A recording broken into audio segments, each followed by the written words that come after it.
Hey everyone, and welcome back to the podcast. I'm Emmanuel, and joining me today is the wonderful Vivian. Hey, Emmanuel, great to be here. I was thinking on the way in today about something that we all experience, but none of us really like: waiting. Oh, tell me about it. Waiting in line, waiting for a package, waiting for an email. It's like a universal human condition, isn't it? But today, we're not just talking about any kind of waiting, we're diving into one of the most epic waits in history, Abraham's wait. Exactly. When you think about Abraham, it's not just a few weeks or months, we're talking decades. An entire lifetime, practically, waiting for a promise that must have seemed utterly impossible at times. It's truly incredible. God makes this monumental promise to him, right? I'm going to make you into a great nation, and through you, all the families of the earth will be blessed. And Abraham is, 75 years old when he gets this call to leave everything he knows? 75, and his wife Sarah is 65, and they're childless. Imagine hearing that promise at that age. Most people are thinking about retirement, not starting a family and building a nation from scratch. That's the kicker, isn't it? The core of the promise, the great nation part, hinges on him having an heir, a son, and they don't have one, and time just keeps ticking by.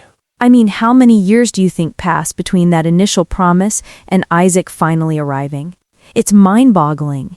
It's like a full 25 years. 25 years. Think about that. Most of us get impatient waiting for a 2-day shipping delivery. Abraham waited a quarter of a century for the most significant promise of his life to even begin to materialize. It just highlights, doesn't it, how God's timeline is so vastly different from ours. We operate on instant gratification, or at least as soon as possible. God's like, hold my beer, I've got a grand design, and it might take a minute or 25 years. Absolutely. And it wasn't just passive waiting either. He wasn't just sitting around twiddling his thumbs. He was actively living, making decisions, some good, some very human. Oh, you're talking about Hagar, aren't you?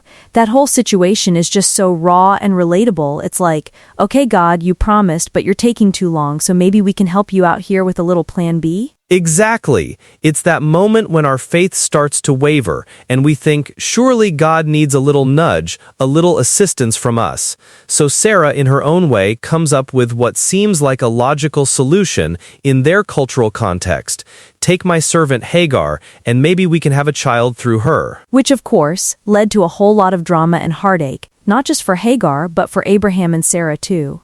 Ishmael, a beloved son but not the promised son. It's a poignant reminder that even when we try to help God, it often just complicates things. It really is. It shows that even great people of faith, like Abraham, stumble and try to take matters into their own hands when the wait becomes too long or too hard.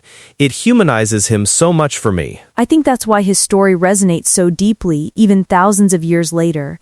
Who hasn't been in a situation where they're waiting for something crucial, and they start to doubt or get impatient and think, maybe I should just force this or find an alternative path? Totally.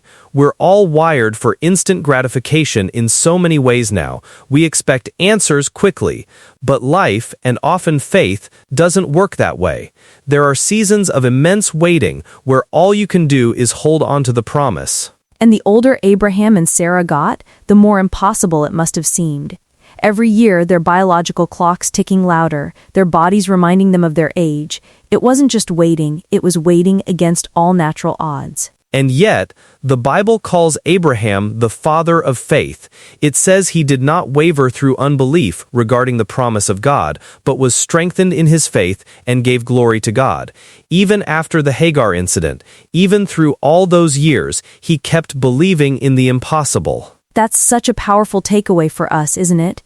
That faith isn't the absence of doubt or struggle. It's holding on to the promise even when everything around you and even within you is screaming that it's not going to happen. It really is. It's about looking at the circumstances and saying, yeah, this looks impossible, but God is bigger than impossible. And Abraham continually went back to that promise. He kept reminding himself, and probably Sarah too, God said it, he'll do it. And what was the turning point for them? I mean, was there a specific moment where they finally just let go and fully trusted, or was it a gradual process? I think it was a gradual process, but there was a significant moment when God reaffirmed the covenant with Abraham again, changing his name from Abram to Abraham, meaning father of many nations, and Sarah's name changed from Sarai to Sarah, and it was around that time, when Abraham was 99, that God explicitly said Sarah would have a son within a year. And Sarah laughed, right? She literally laughed at the idea, because it was so utterly ridiculous from a human perspective. Which again, I get. I'd probably be doing the same thing after 24 years of waiting. She did, and God's response to her laughter is so telling. Is anything too hard for the Lord? That question really cuts through all our human limitations and logical reasoning. Oh, that's a good one to remember in our own waiting seasons, because we often calculate the probability of something happening based on our resources, our age, our connections, our past failures. But God's not limited by any of that. Exactly. And then, finally, Isaac arrives when Abraham is 100 and Sarah is 90. That's the ultimate against all odds story.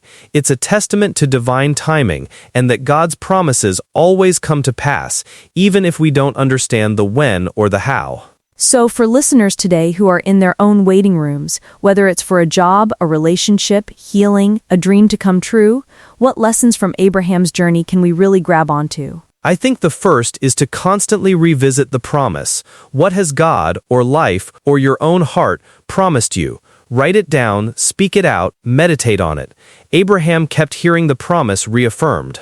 Yeah, don't let the silence or the delay make you forget what you're waiting for. And also, don't try to force it.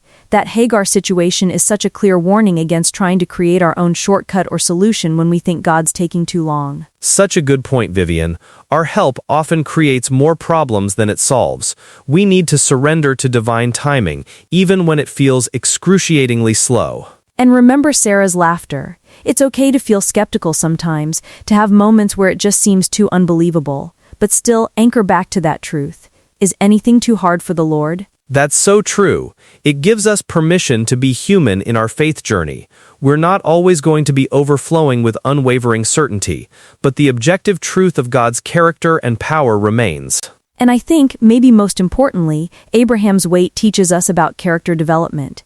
Those 25 years weren't just empty time. They forged him, shaped his trust, and deepened his relationship with God. The wait itself was part of the process, not just an obstacle to the destination. That's a profound thought, Vivian. Sometimes the transformation that happens in us during the waiting period is just as significant, if not more, than the fulfillment of the promise itself. It makes us ready to receive what we've been waiting for. It certainly does. So for anyone out there feeling weary in their waiting, remember Abraham.